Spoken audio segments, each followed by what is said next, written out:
그 한 달 만에 이제 매출 원이 나왔던 거죠. 제가 어렸을 때는 뭐 100만 원 이상 돈을 벌어본 적이 없는데 네. 그때 당시 한 정도 수익이 발생했었거든요. 네, 안녕하세요. 새벽인간TV의 통술입니다. 네, 제가 오늘은 구매대행 사무실을 방문을 했어요. 그래서 이제 오늘 사무실에서 일하고 계신 사장님을 모셔가지고 구매대행에 좀 도움되는 내용을 준비했는데요. 오늘 저희 채널에 완전 처음 나오시는 거잖아요. 네, 맞습니다. 네, 구독자분에게 한번 본인 소개 좀 부탁드릴게요. 안녕하세요. 저는 스파르타 2기 수강생 출신이자 또 코치로 활동했었고 지금은 온라인 전업 셀러로 활동하고 있는 무기징역이라고 합니다. 닉네임이 무서워요. 아니, 왜 그 무기징역으로 된 거예요? 이게 좀 혹독하게 좀 네네. 감옥 안에서 네. 살아가듯이 열심히 하자라는 의미에서 무기징역이라는 닉네임 가지고 그 프레임에 맞춰서 살자 이렇게 해서 닉네임으로 활동하게 됐습니다. 그러면 이제 구매대행이라는 걸 이제 시작하실 때쯤엔 부업이랑 구매대행 같이 했다고 하셨잖아요. 네. 그때 당시에는 어떤 일 하셨어요? 그때는 주방 온라인 쇼핑몰 운영하는 곳에 가서 뭐 포장 일도 돕고 택배 발송도 하고 이런 식으로 진행을 했었거든요. 카페를 저희 어머니가 운영을 하시는데 저녁 마감 알바 하는 식으로 하고 또 주말에도 나가서 돕고 이런 식으로 진행을 했었습니다. 그러면 그때는 이런 일을 겸하면서 구매대행 하셨을 땐 한 얼마 정도 매출 나왔었어요? 그때는 이제 700만 원 정도 나왔었습니다. 700만 원 나왔고, 그러면 이제 그렇게 부업으로 하시다가 이제 강의를 들으면서 완전 전업으로 이제 전환을 하신 거잖아요. 네. 전업으로 전환하게 된 계기가 있을까요? 제가 아무리 구매 대행을 혼자 해봤자 뭔가 특별한 방법도 모르겠고 매출이 크게 뜰 거라는 그런 예상을 하지 못했었거든요. 네. 근데 이제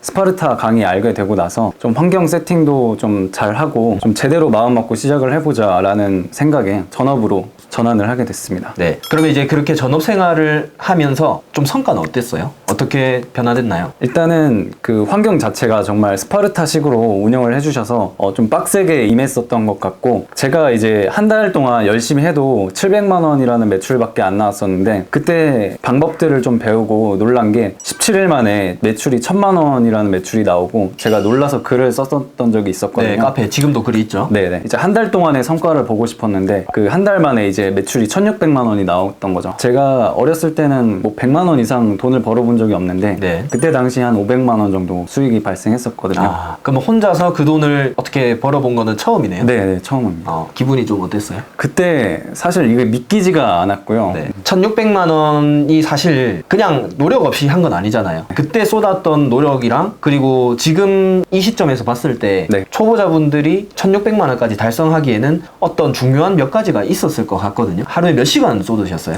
저는 그때 당시 한 앉아있는 시간은 정말 하루 종일 앉아 있었고요. 네. 근데 이제 제가 집중했다라고 할 수 있는 시간 한 10시간 정도 되는 것 같습니다. 어디서 일을 하셨어요? 전업이실 때는? 일단 그때는 제가 지금처럼 사무실이 없었고 네. 집에서 강아지랑 같이 강아지랑 네. 그러면 10시간 일했다는 거는 어떻게 이렇게 뭐 측정을 하셨어요? 저는 그 시간 타이머 그 수험생 때 썼었던 네. 방법으로 네네. 제가 일하는 순수 시간을 체크하는 방법으로 진행을 했었습니다. 와, 순수 10시간이면 정말로 장난 아니거든요. 네. 30분 체크를 하고 일하잖아요. 집중해서 30분 일하는 것 자체가 어마어마하잖아요. 네. 그럼 그때 10시간을 이제 순수 일하는 것만 네. 이렇게 이제 매일 생활을 하셨던 거죠. 네, 이게 스파르타 기간이 정해져 있다 보니까 네. 그때만큼은 정말 내가 이제까지 했던 노력 배로 한번 좀 최고치를 한번 찍어보자 라는 생각에 그렇게 타이머까지 준비해가면서 열심히 임했던 것 같습니다.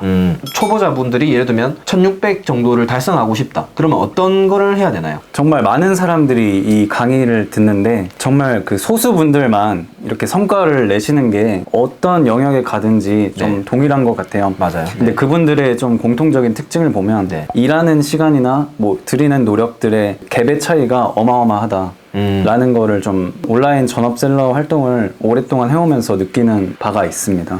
일단은 그냥 가장 큰 전제 조건이 쏟는 양이랑 시간, 노력 이런 게 기본 되어야 된다 이거네요. 그거는 정말 기본 값입니다. 네네. 네. 지금도 이제 신규 수강생들이 이제 또 계실 거란 말이죠. 네. 그런 분들이 근데 80% 100% 다 성공하진 않잖아요. 네. 어떻게 해야 좀 성공을 할 수 있을까요? 그 서수에 들어갈 수 있을까요? 지금도 수강생분들이 많이 계시지만 꼭 드리고 싶은 말씀이 가이드라인이 정말 정말 좋지만 이거를 하느냐 안 하느냐는 사실 본인 몫이라고 생각을 하고요. 그렇기 때문에 저는 이제 한두 달 스파르타 그 강의에 임했을 때 정말 그 스파르타적인 환경 세팅을 했고, 그렇게 기본값으로 한 10시간 정도를 꾸준히 체크하면서 그렇게 했기 때문에 이 저만의 성과가 나왔을 수 있다고 생각을 하거든요. 그래서 여러분들도 만약에 스파르타 들으신 분들이 계시다면 저같이 기본으로 몇 시간 정도 이렇게 체크를 해가시면서 환경 세팅을 해 나가시면 좀 더 좋은 결과를 얻으실 수 있으실 거라고 생각을 합니다. 그러면 이렇게 환경 세팅을 했다고 칠게요. 실제로 업무에 이제 컴퓨터 속에 딱 들어가잖아요. 어떤 걸 좀 집중적으로 의도적으로 생각을 하고 해야 될까요? 보통 제가 구매 대행 초기에는 뭐가 중요한지 잘 몰라서 문의가 오면 거기에 그냥 내리 몇 시간을 이렇게 쏟았었거든요. 네네네. 근데 이제 그걸 한다고 해서 제 매출이 커지거나 이렇게 할 확률은 굉장히 낮다고 생각을 합니다. 네. 근데 이제 좀 생산적인 업무가 뭔지를 생각해 보시면 단연코 이거는 업로드거든요. 상품을 많이 올리고 그것들을 좀 노출을 많이 시켜야 그게 구매도 전환이 될 수 있다고 생각을 하는데, 많은 분들이 어떤 게 중요한지 그 생각을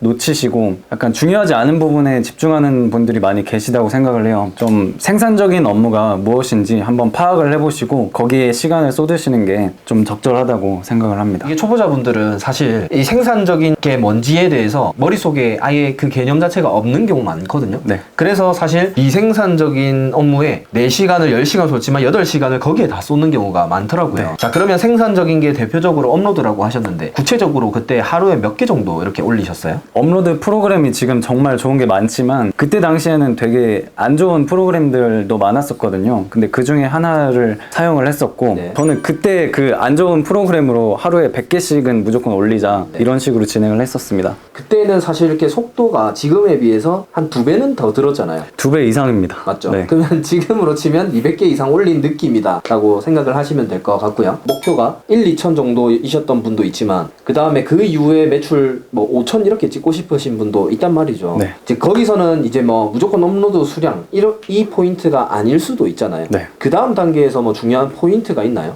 일단 많은 분들이 이 매출을 높이고 싶어 하실 텐데요. 일반적인 그 구매 대행 하시는 분들은 초기에 항상 뭐 예쁜 액세서리나 예쁜 가구들 이런 것들을 많이 취급하려고 하세요. 근데 사실 이게 국내에 그런 상품들은 워낙 많거든요. 사실 경쟁력이 없다고 보시면 되는데, 그런 거는 매출이 1만 원짜리라고 가정을 한다고 치면 100만 원이라는 매출을 내기 위해서는 100개를 팔아야 되거든요. 네. 근데 이제 저 같은 경우는 한 개 팔렸을 때 매출이 거의 30만 원, 뭐 100만 원, 300만 원 이런 식으로 되는 상품들이 많거든요. 그래서 그런 부분들을 좀 집중해서 하시면 매출 올리기에 많이 좋거든요. 근데 이제는 주문 한 건마더라도 무조건 30만 원 이상짜리 주문이 들어온다라고 얘기를 하셨는데, 네. 그러면 이제 매출이 훨씬 더 이렇게 뜰 것 같거든요. 네. 그렇게 하려면 어떤 포인트가 있나요? 그 다음 단계부터는 이제 리스크 테이킹을 하느냐 할 줄 모르느냐, 이런 차이인 것 같습니다. 리스크 테이킹이라는 게 뭐죠? 일단 이거는 위험 부담을 누가 받아들일 수 있느냐, 이런 거라고 생각하시면 됩니다. 그러니까 위험을 누가 빨리 받아들이느냐에 따라서 점프를 하냐 못하냐 빨리 이렇게 된다는 거죠. 네. 그러면 리스크 테이킹이라는 게 뭐 어떤 게 있나요? 제가 아까 30만 원, 뭐 100만 원 이런 식의 상품들 뭐 주문을 받는다고 네. 말씀을 드렸었잖아요. 중량이 크거나 부피가 크거나 이런 상품들이거든요. 네. 그런 상품군들 같은 경우에는 일반적인 업자분들은 약간 두려워서 그런 상품들을 취급하기에 좀 어려움이 있으실 텐데, 그런 것들을 팔면 매출이 이렇게 올라갈 수 있는 반면에 반품률이 좀 많거든요. 근데 이거를 좀 넓은 틀에서 생각해 보시면 사실 얻을 수 있는 수익이 더 많거든요. 그래서 이런 위험 부담을 좀 안아 보시면 이게 또 자신만의 노하우가 되고 지속적인 매출로 이어질 수가 있다고 생각하거든요. 그러니까 이제 이런 리스크가 있기 때문에 사실 그만큼 판매자가 훨씬 덜 할 것이고, 그런 걸 테이킹할수록 매출에 더 많은 영향을 준다라고 이해를 했고요. 자, 그리고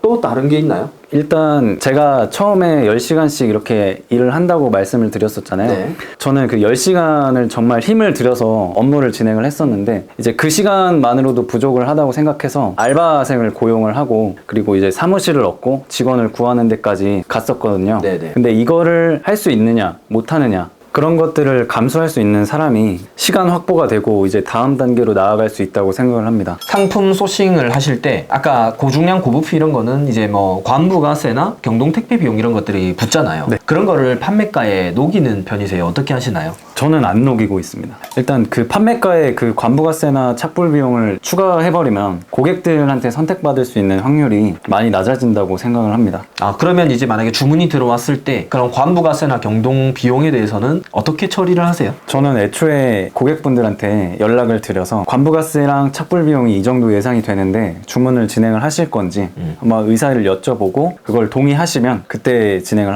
하고 있습니다. 아, 그러면 이것도 어떻게 보면 리스크 테이킹의 일종인 것 같은데 셀러분들을 보시면 두 가지 유형이 있는데요. 첫 번째는 아예 취소 자체가 싫어서, 그러니까 적자 나거나 취소 나는 걸 싫어서 경동 관부가세를 넉넉하게 이렇게 판매가 넣는 분이 계시고 네. 그런 경우에는 사실 주문 들어와도 안전하겠죠. 근데 두 번째는 이제 그런 것들이 1차적으로 주문이 들어오고 그 다음에 경동이나 관부가세는 이제 소비자를 설득하면서 풀어나가는 그런 셀러분이 계시는데 지금 두 번째 방법을 취한다 이런 말씀이신 거죠. 네, 맞습니다. 네, 그렇게 하면 일단은 주문을 받고 그 다음은 내가 풀어서 매출로 이어지게 하면 되니까 네, 그런 얘기이신 거죠. 네. 그런데 이런 상품들이 만약에 반품이 되면 이게 손익에 타격이 크잖아요. 네. 그런 것들은 어떻게 처리를 하세요? 물론 반품에 대해서 손실률이 있긴 한데 네. 이게 전체적으로 얻을 수익을 생각해 보면 아, 맞아요. 그거에 비하면 사실 아무것도 아니거든요. 초기에 취급해 보시는 분들은 이게 그 돈 액수로 뭐 몇십만 원 이렇게 나가니까 거기에 대한 좀 두려움 때문에 그런 것들을 잘 진행하지 못하시는 것 같거든요. 네. 이런 것들을 취급해 볼 수 있는 능력도 리스크 테이킹의 일종이라고 생각을 합니다. 이런 위험 부담을 많이 안다 보면 사실 뭐 크게 타격도 없습니다, 저는. 왜냐면 네네. 얻을 수 있는 수익이 600만 원이라고 했을 때 반품이 100만 원이면 제가 얻는 수익은 500만 원 정도거든요. 그렇죠. 이런 부담을 사실 질 수 없다 하시면 높은 매출을 달성하기는 힘들다고 보거든요. 마지막으로 이제 저희 채널 구독자분들에게 하시고 싶은 말씀 있으시면 얘기해 주시면 좋을 것 같아요. 처음 시작하시는 분들은 너무 잘하기 위해서 이런저런 고민들을 많이 하시는 것 같아요. 초기 단계에서는 어떤 게 좋고 어떤 게 잘하는 건지 이런 기준들이 없으실 건데 뭔가를 시작하셨으면 눈앞에 있는 목표를 향해서 일단은 달려나가시는 게 중요하다고 생각을 하거든요. 그래서 잘하기 위해서 이런저런 정보들을 습득하시는 것보다 일단은 행동을 먼저 하시는 게 더 중요합니다. 네네, 맞아요. 맞는 것 같아요. 제가 이제 항상 뭔가 새로운 걸 시작할 때 정보만 알아보다가 끝나는 경우가 저 또한 정말 많았거든요. 사실은 그 정보가 누군가의 행동에서 나왔다는 거잖아요. 그러니까 여러분들도 사실 그냥 행동하면서 그 정보를 여러분들이 스스로 쌓아가시는 게 훨씬 더 좋다고 생각합니다. 자, 어쨌든 오늘 이렇게 이제 많은 노하우랑 시간을 내어주셨는데 또 추가적으로 궁금한 거 있으면 또 댓글로 달아주시면 제가 답변 드리겠습니다. 네, 오늘 시간 내어주셔서 감사합니다. 네.